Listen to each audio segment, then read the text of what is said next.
We are the keepers of the flame, the sacred order. Let the ceremony begin.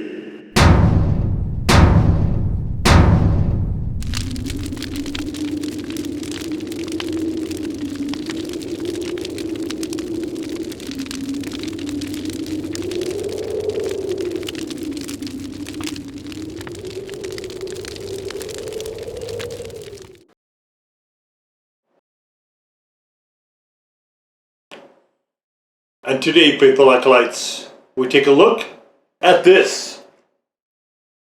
And what this is from Nissin is hot and spicy, blazing hot chili sauce packet. We got 3 peppers there. So the idea here, ready in 3 minutes will be kind of interesting. I don't think that'll be the case, but so the idea here is that we're seeing a lot of companies now come out with, given the popularity of the Korean noodles, the fire noodles and so on, we're seeing a lot of these guys, the more mainstream companies, trying to come out with their own versions of stuff.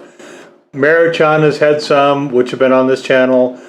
Nissin has quite a number of them, and I'm getting my way through those as fast as I can. I believe I have 1 or 2 more left to go. And the Nissin ones have generally been a little bit better than the Maruchans. So, for whatever that is worth. And so we got onions here. I'm not seeing anything resembling a pepper yet, however. And I don't know that we will. A lot of times that'll just be disguised in there as natural flavors. Or something along those lines, depending on, if they're using extract or whatnot. We've also got some shallots, so this might be a really, really fast video, as neither one of those 2 things are things that I have a lot of tolerance for with my system. It's just kind of weird the way that certain foods will act. There's a lot of people I know that cannot tolerate heat at all. Like even slightly. Obviously, yours truly is not among them, but so I guess it's probably just under natural flavor or whatever. But let's crack this baby open and see what we got. And we've got packet number 1. We've got, this is probably all the dried vegetables. So, okay, so we can get rid of that. And we have this chili sauce. I'm not clear on what this is. It almost looks like a chili oil. So I think we put this in at the end, and it looks like there is not a great amount of noodles here. So let's see how we are meant to do this. So we take out, then empty both pouches and set aside. Okay, so this gets set aside. Then we add water to the fill line with the soup base. So let's, just in case I need to pluck some things out of the soup base, let's see what is in this. Okay, soup base looks relatively okay. You can see there are some very tiny bits of particles in here. I don't know if they're enough to worry about. This smells kind of interesting. I don't know what hot and spicy is meant to mean. Blazing hot is about as meaningless of a term as you can get. Alright, let's just let's throw it in. And so this one we cook it for 3 minutes, as opposed to what I usually do most of the time with the other noodles that I make or have made. What I will do is, unless they're the udons, is I will cook them for 4 minutes and let it sit for 5. So this one, we don't need to do quite that. So what do we want here? We want to, so this one is, so I don't understand where it says it's ready in 3 minutes, because it says you microwave it for 3 minutes and let it sit for 1 minute. So we're going to do 3 and 5, like usual. What's that? I want this. Some some particles in here. I guess I'll remove the ones I can find. But so what we're gonna do is we're gonna throw it to the fill line. Actually, we're not gonna do that. What I do is I just cover the noodles, whatever it takes to just barely cover the noodles. I am just going to zap it for 3 minutes, and then we are going to let it sit for 5. And when we come back, that will be our jumping off point. And then we're going to throw in the chili sauce and just see what this hot and spicy is all about. Okay, and as you can see here, this is very liquidy. So I noticed something after this had cooked, and I am thinking now, I'll show you this. So you can see there is, I didn't notice this before, a chili and a lime. So now, I'm wondering if this is meant to be a stab at Takis. So I think what we're going to do first is we're just going to try it just with just the base, just the soup base here. And this has been sitting, just as we said, cooked for 3 minutes, set for 5. So, oh man, these are slidey. Okay, let's just go with this.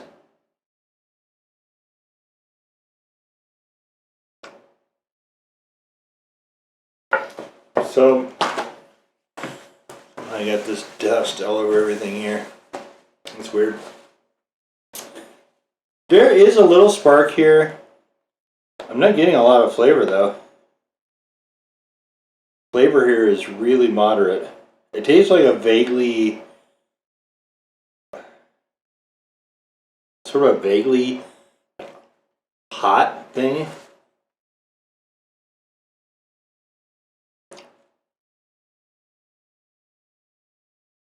I'm getting some lime there now. Now I kind of think, I think that's what they were going for. I think they were going for Otaki style ramen noodle, which, I mean, why not, I guess, right? If I can actually get this open here. There we go. So this is like, you can see here, this is almost like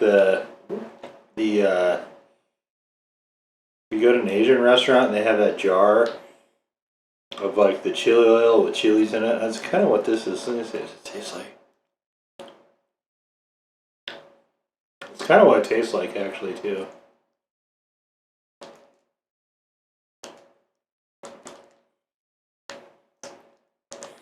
So these packets like this come in Vietnamese noodles a lot. Also some lemongrass in there. That's where lemongrass went. Was in this chili sauce here. So let's just, I don't know if there's gonna be enough here honestly to make a difference, but this is really weird to put. Okay, so Takis obviously are a more or less Mexican thing. These are, so ramen is obviously not Mexican, that's a Japanese thing. The lemongrass edition is a lot of different Asian foods use that, but as far as noodles, I have not really seen it a lot than Vietnamese. So we have an interesting blending of cultures here, where Japanese noodles with a Mexican type flavoring system with a Vietnamese edition. So we'll see how it goes. I'm not super impressed by these so far, but maybe they'll be better with the actual chili sauce.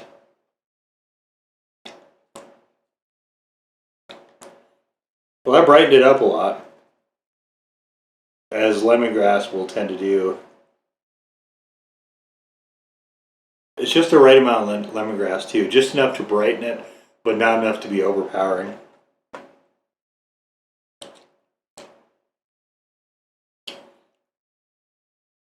Lemongrass is definitely something you can have too much of. I mean, heat is there.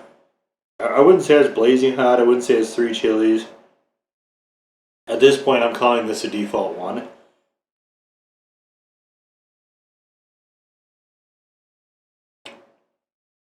It's not horrible though. I mean, it's edible. Blazing hot though is it's kind of like the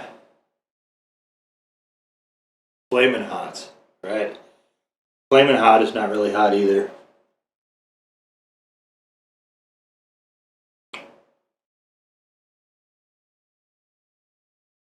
This sort of reminded me of that system for a little bit, but it really is definitely, you know, with that lime in there, this is clearly a more of the Takis vibe.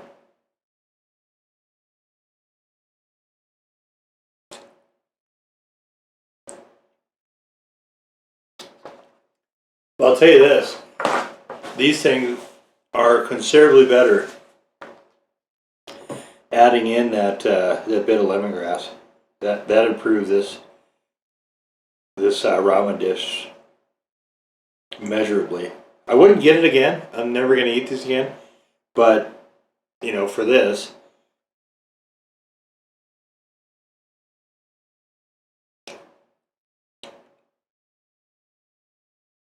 I got a little hit of cilantro there. That was interesting.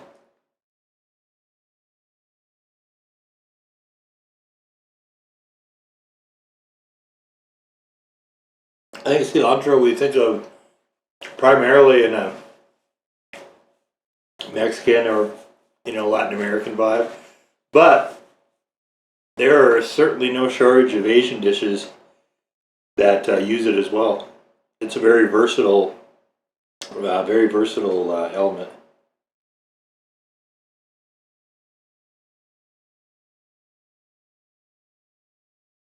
So I'm not going to be able to show you this soup. Let me rephrase that. I can't show you the empty bowl.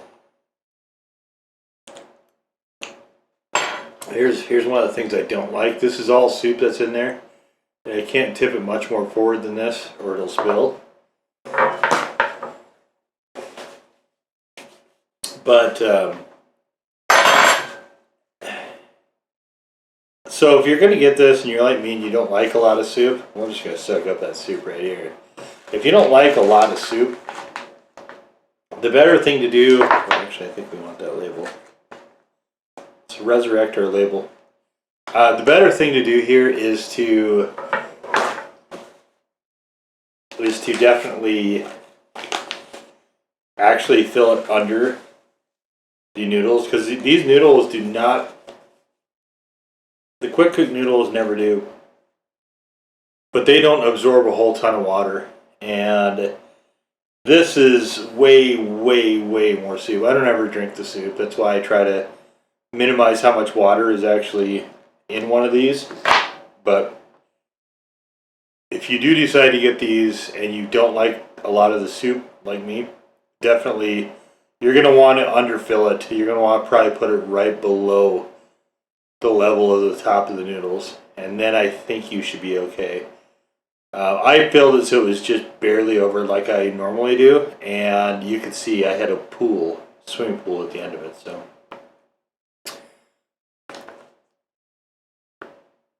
at the end of the day, I would say that the hot and spicy line, I've never liked anything in. I've had every flavor that they've had in the past. At one time, when I couldn't afford anything else and I was just eating ramen, I went through every flavor there was, and of course that happened. It wasn't a solitary time that happened. So, but this one wasn't around this time. But the hot and spicy, the blazing foods, hot and spicy idea, and part of what I was looking for actually at the time was to try to find something I wouldn't have to add hot sauce to, which I never did actually find. But now, of course, we would have the Korean ones, and I probably wouldn't have been inclined. But now I'm not at the point where I'm looking for endless ramen. I'm only doing these because they fit in thematically, right? But so as far as blazing hot, it is not. This is a default one. I don't think it's going to be super challenging for, honestly, for most people, not really for chili heads. It does have that vague Takis type vibe to it, which I don't really like. It is offset a little bit by the presence of that. You got to make sure that you're using that lemongrass. That is a must. So it is offset by that, just a skosh, just a tish right there. But this does not make a particularly good ramen as far as any of that goes. So, but it is definitely, it's got more more piquancy than a lot of the other normal type ramens out there. So, and I mean, it sort of fits in with the theme, but I'm definitely not going to be getting this one again. Their other line, the sizzling, I forget what they call the other line. It's in there. There's a whole playlist of ramen. You can find it in there. But the other one, it definitely came through a little bit better. And I did find another one of the flavors in that. So that will be coming up at some point. In fact, it might even be up by the time this video gets posted. But definitely check into all that to see which are worth getting and which aren't, if you're interested. So, but anyway, there it is. The Nissin Blazing Hot and Spicy Ramen Noodles. Now go forth in peace to serve the flame.